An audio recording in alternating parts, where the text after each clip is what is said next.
Hello નમસ્કાર વિદ્યાર્થી મિત્રો, વેદ ડિજિટલ એજ્યુકેશનમાં આપનું હાર્દિક સ્વાગત છે। આજે આપણે ધોરણ 5 વિષય ગણિતમાં ચાલો યાદ કરીએ જેનો ભાગ 2 જેની સ્વ અધ્યયન પોથીનું 100% સંપૂર્ણ સોલ્યુશન જોવાના છે। તો ખાસ વિદ્યાર્થી મિત્રો, ચેનલમાં નવા હોય તો ચેનલ સબસ્ક્રાઇબ કરો, બાજુમાં આવેલા બેલ આઇકનને પ્રેસ કરો જેથી તમને અવનવા વિડીયોની માહિતી નોટિફિકેશન મળી શકે। વિડીયો લાઈક કરો, તમારા મિત્રો દોસ્તોને શેર કરો। તો આપણે હવે આગળ મહાવરો જોવાના છીએ, બરાબર। આપણે 45 નંબરના પેજ ઉપર ભાગ 1 ની અંદર જોઈ ચૂક્યા હતા। હવે આપણે ભાગ 2 તરફ આગળ વધવાનું છે। એ પહેલા મારે તમને ખાસ કહેવાનું છે વિદ્યાર્થી મિત્રો કે તમારે આવા તમામ વિષયના સરસ મજાના વિડીયો લેક્ચર જોતા હોય તો નવા વિદ્યાર્થી મિત્રો માટે ખાસ વેદ ડિજિટલ એજ્યુકેશન નામની એપ્લિકેશન જે ગેમ ડાઉનલોડ કરો છો ત્યાં ગૂગલ પ્લે સ્ટોર ઉપર જઈને ડાઉનલોડ કરો, જેમાં દરેક વિષયના 3 થી 12 ધોરણના પ્રકરણની સમજૂતીના વિડીયો, સ્વાધ્યાય અભ્યાસ, ભાષાંતર, પરીક્ષા માટે ઉપયોગી અસાઇનમેન્ટ, પરીક્ષાના પેપરો, સ્વાધ્યાય પોથી, પ્રોજેક્ટ પ્રવૃત્તિ બધું જ મળી જશે। તો ગૂગલ પ્લે સ્ટોર ઉપર જઈને ગેમ ડાઉનલોડ કરી ઓપન કરશો, આ પેજ ખુલ્યામાં તમારા પોતાના મોબાઈલ નંબર નાખો, સેન્ડ ઓટીપી કરો, 4 આંકડાનો ઓટીપી નાખશો એટલે પેડ કોર્સમાં તમામ પીડીએફ મળી જશે। એક્ઝામ પેપરમાં અત્યાર સુધીના પેપરો, 3 થી 12 માં 3 થી 12 ધોરણના વિડીયો, તમારું ધોરણ પસંદ કરી ગણિત, ગુજરાતી, અહીંયા આસપાસ, ઇંગ્લિશ, હિન્દી, સ્વાધ્યાય પોથી, પ્રોજેક્ટ પ્રવૃત્તિના પાઠ વિડીયો નિહાળી શકશો। ક્લિયર? તો ચાલો આગળ વધીએ। મહાવરો, નીચેની આકૃતિમાં કેટલો ભાગ રેખાંકિત છે તે જણાવો। તો પહેલું તો 1/2, તમારે ખાલી એટલું જ લખવાનું છે, એટલે કે 2 ભાગનો 1 ભાગ એટલે કે અડધો ભાગ। બીજું 1/4 એટલે કે 4 ભાગનો 1 ભાગ એટલે કે પા ભાગ। ત્રીજામાં 2/4 એટલે કે 1/2 એટલે કે 4 ભાગના 2 ભાગ એટલે કે અડધો ભાગ। ચોથું 2/8 એટલે કે 1/4 એટલે કે 8 ભાગના 2 ભાગ એટલે કે પા ભાગ। પ્રશ્ન 2, આપેલ અપૂર્ણાંક અનુસાર તેમની આકૃતિમાં રંગ પૂરો। 1/4, બરાબર। તો મિત્રો કેટલા ખાના છે? તો કે 8। 1/4 ક્યારે થાય? તો 8 માંથી 2 ખાનામાં તમારે રંગ પૂરવો પડશે। 3/4 તો 4 માંથી 3 ખાનામાં રંગ પૂરવાનો છે। 1/2 તો કુલ કેટલા ખાના છે? 4, તો એના અડધા એટલે કે 2, 1/2। અહીંયા કેટલા ખાના છે? તો કે 8, એમાંથી 2 ખાનામાં રંગ પૂરવાનો એટલે 1/4 થઈ જશે। ક્લિયર? આવી રીતે। પ્રશ્ન 3, ખાલી જગ્યા પૂરો। 1 મીટર બરાબર 100 સેમી, 1/2 મીટર બરાબર 50 સેમી, 1/4 બરાબર 25 સેમી, 3/4 મીટર બરાબર 75 સેમી। 1 લીટર બરાબર 1000 મિલીલીટર, 1/2 લીટર બરાબર 500 મિલીલીટર, 1/4 લીટર બરાબર 250 મિલીલીટર, 3/4 લીટર બરાબર 750 મિલીલીટર, 1 કિલોગ્રામ બરાબર 1000 ગ્રામ, 1/2 કિલોગ્રામ બરાબર 500 ગ્રામ, 3/4 કિલોગ્રામ બરાબર 750 ગ્રામ, 1/4 કિલોગ્રામ બરાબર 250 ગ્રામ। પ્રશ્ન 4, પ્રશ્નોના તમારે જવાબ આપવાના છે। એટલે ખાસ વિદ્યાર્થી મિત્રો, હજી કહું છું એપ્લિકેશન ડાઉનલોડ કરી લેશો તો તમને બધા જ વિડીયો મળી જશે। એક માટલામાં 14 લીટર પાણી સમાય છે, બીજા માટલામાં તેનાથી અડધું પાણી સમાય છે, તો બીજા માટલામાં કેટલું પાણી સમાય?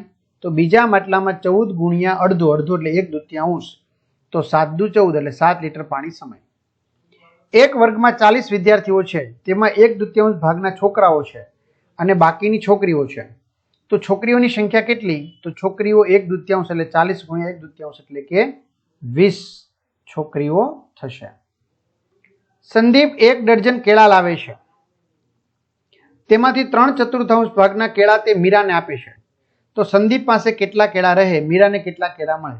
તો મીરા 1 ડઝન એટલે 12 થાય, એને ગુણ્યા 3/4 એટલે 9 કેળા મીરાને આપશે, તો સંદીપ પાસે 12 માંથી 9 જાય તો 3 કેળા વધશે। 1 કિલોગ્રામ સફરજનનો ભાવ 120 રૂપિયા છે, તો 1/2 કિલોગ્રામ સફરજનની કિંમત કેટલી? તો 1/2 કિલોગ્રામ બરાબર 120 ગુણ્યા 1/2 બરાબર 60 રૂપિયા થશે। રાધાની શાળા તેના ઘરથી 1 કિલોમીટર અંતરે છે, મીરાના ઘરનું શાળાથી અંતર તેના 3/4 ભાગનું છે, તો મીરાનું ઘર શાળાથી કેટલા મીટર દૂર છે? તો આકૃતિ મુજબ મીરાનું ઘર શાળાથી 1000 ગુણ્યા 3/5 એટલે કે 600 મીટર દૂર છે, તો આપેલ રકમ મુજબ મીરાનું ઘર શાળાથી કેટલું થશે? બરાબર, 1000 ગુણ્યા 3/4 એટલે કે 750 મીટર થશે। ચાલો આગળ વધીએ આપણે। તો તમારે હવે પેજ નંબર 48 આવી ગયા, એમાં કોઈ ગણતરી છે નહીં, બરાબર. પેજ નંબર 49 આપણે આવી ગયા, એમાં બી કોઈ ગણતરી નથી. હાલો હવે આપણે પેજ નંબર 50 આવી ગયા, બરાબર. એમાં પણ વિદ્યાર્થી મિત્રો કોઈ ગણતરી નથી. હવે પેજ નંબર 51 એના ઉપર ગણતરી છે. નીચેની લીટીની લંબાઈ શોધો. તો 2.5 સેમી, 4 સેમી, આની 5 સેમી. નીચેની માપની લીટી દોરો. તો 6 સેમી લીટી દોરી, 4 સેમી લીટી દોરી, 3.5 સેમી લીટી દોરી અને 7.5 સેમીની લીટી દોરી. તમારે નામ આપવું હોય તો આપી શકો. AB, PQ, RS, બરાબર, XY, જે નામ આપવું હોય તે.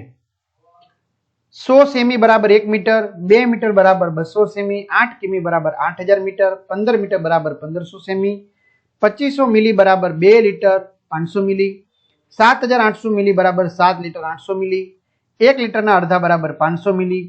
1 કિલોગ્રામના 5 સરખા ભાગ કરીએ તો દરેક ભાગમાં 200 ગ્રામ મળે. 2500 ગ્રામ એટલે 2 કિલોગ્રામ 500 ગ્રામ, 7600 ગ્રામ એટલે 7 કિલોગ્રામ 600 ગ્રામ. ચલો આકૃતિ પરથી પ્રશ્નોના જવાબ આપો. માટલું 20 લીટર, જગ 2 લીટર, લોટો 1 લીટર અને પ્યાલો 500 મિલી. માટલું ભરવા માટે કેટલા જગ પાણી જોઈએ? તો 20 ભાગ્યા 2 એટલે 10 જગ. એક લોટામાંથી કેટલા પ્યાલા ભરી શકાય? એક લોટામાંથી 500 મિલીના 2 પ્યાલા. એક જગ ભરવા માટે કેટલા પ્યાલા પાણી જોઈએ?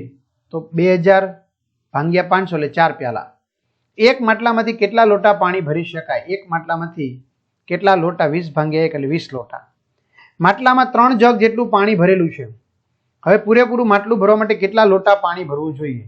તો 3 જગ, બરાબર, 3 જગ જેટલું પાણી ભરેલું છે. એક જ મિનિટ મિત્રો, 3 જગ એટલે કે 6 લીટર પાણી ભરેલું છે. તો કુલ 20 લીટર છે, એમાંથી 6 લીટર પાણી ભરેલું છે 3 જગ એટલે, બરાબર. હવે કેટલા લોટા જોશે? તો 6 વહી જાય એટલે કેટલા વધશે? 14 લોટા પાણી ભરવું પડે 1 લીટર વાળા. નીચેના સરવાળા કરો. 128 લીટર 250 મિલી અને 222 લીટર 700 મિલી. તો વિદ્યાર્થી મિત્રો એ ગણેલા છે. જો 128 વત્તા 250 મિલી, 222 700 મિલી એટલે 350 લીટર 950 મિલી થશે. બીજું 35 લીટર 700 મિલી અને 38 લીટર 400 મિલી, તો 74 લીટર અને 100 મિલી થશે. ત્રીજું kilometre metre. 25 kilometre 400 metre, 36 kilometre 500 metre, તો 61 કિલોમીટર 900 મીટર થશે.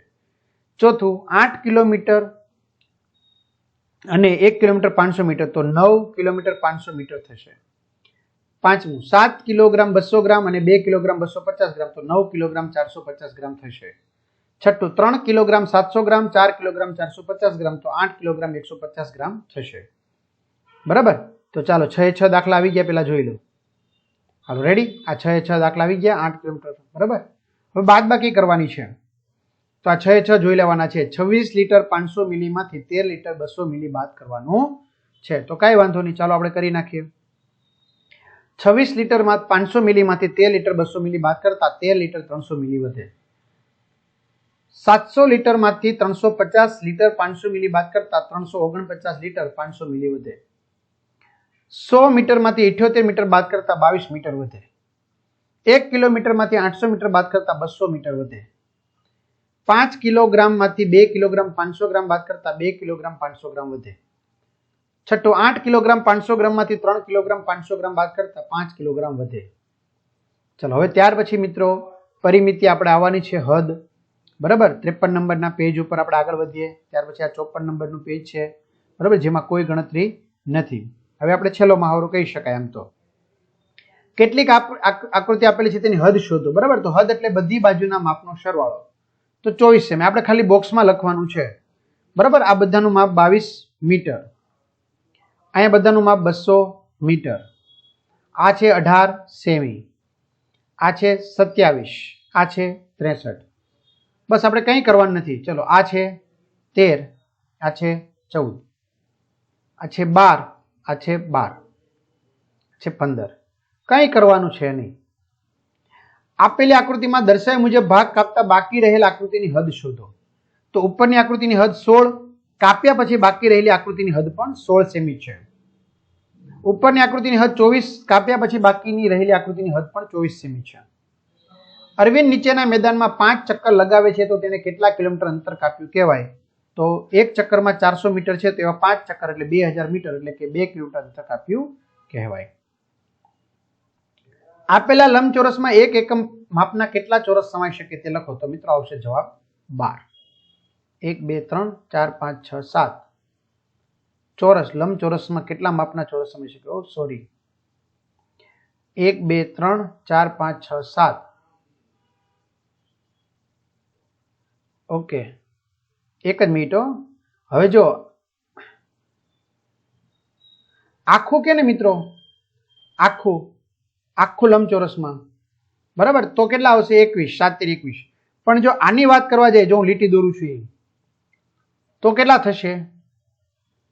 તો 12 થશે. જો 6 ઉપર 1 2 3 4 5 6 7 8 9 10 11 12. આ લંબચોરસમાં 12, પણ આખામાં કેટલા થશે? તો આખામાં થશે 21. બરાબર. એવી રીતે આમાં કેટલા સમાય? તો અંદર ખાલી જગ્યા છે એમાં 28 સમાશે. પણ આખાની વાત કરવા જાય બરાબર તો કેટલા ખાના છે? 1 2 3 4 5 6 7 ને 8. 1 2 3 4 5 8 પંચાને 40. તો 40 સમાશે. બરાબર આખાની. 3 વિદ્યાર્થીઓ યશ, માયા અને મીરા નીચેના મેદાનની ફરતે ફરે છે. તેમણે નીચે મુજબ ચક્કર માર્યા તો એમના પરથી પ્રશ્નના જવાબ આપો. યશ 3 ચક્કર, માયા 2 ચક્કર, મીરા 4 ચક્કર. તો કોણે 3 કિલોમીટર અંતર કાપ્યું? તો યશે. માયાએ કેટલા કિલોમીટર અંતર કાપ્યું? 2 × 1 એટલે કે 2 કિલોમીટર. જો આખું અંતર 300 + 200 + 300 + 200 એટલે કે 1000 મીટર બરાબર 1 કિલોમીટર થાય. બરાબર, એક ચક્કર 1 કિલોમીટરનું થાય. સૌથી વધારે અંતર કોણે કાપ્યું? કેટલા કિલોમીટર? તો કે મીરાએ 4 કિલોમીટર. યશ અને માયાએ કેટલા અંતર વચ્ચેનો તફાવત શોધો? તો 1 કિલોમીટર. યશમાં 3 અને માયામાં 2. મીરા અને માયા બંનેએ કાપેલું કુલ અંતર કેટલું? તો 2 ને 4 6 કિલોમીટર. તો આ સાથે વિદ્યાર્થી મિત્રો સરસ મજાનું આપણું જે સોલ્યુશન છે એ સોલ્યુશન અહીં પૂર્ણ થાય છે. તમારા મિત્રો દોસ્તોને ચોક્કસથી જાણ કરજો. ચેનલમાં નવા ચેનલ સબસ્ક્રાઇબ કરજો. આવી જ રીતે તમને ધોરણ 5ના તમામ વિષયના વિડીયો લેક્ચરની માહિતી નોટિફિકેશન મળી શકશે. તો આપણે એપ્લિકેશનમાં જઈને અત્યારે જ તમે જોઈ શકો છો. અહીંયા સુધી રાખીએ. અસ્તુ. જય હિન્દ, જય ભારત.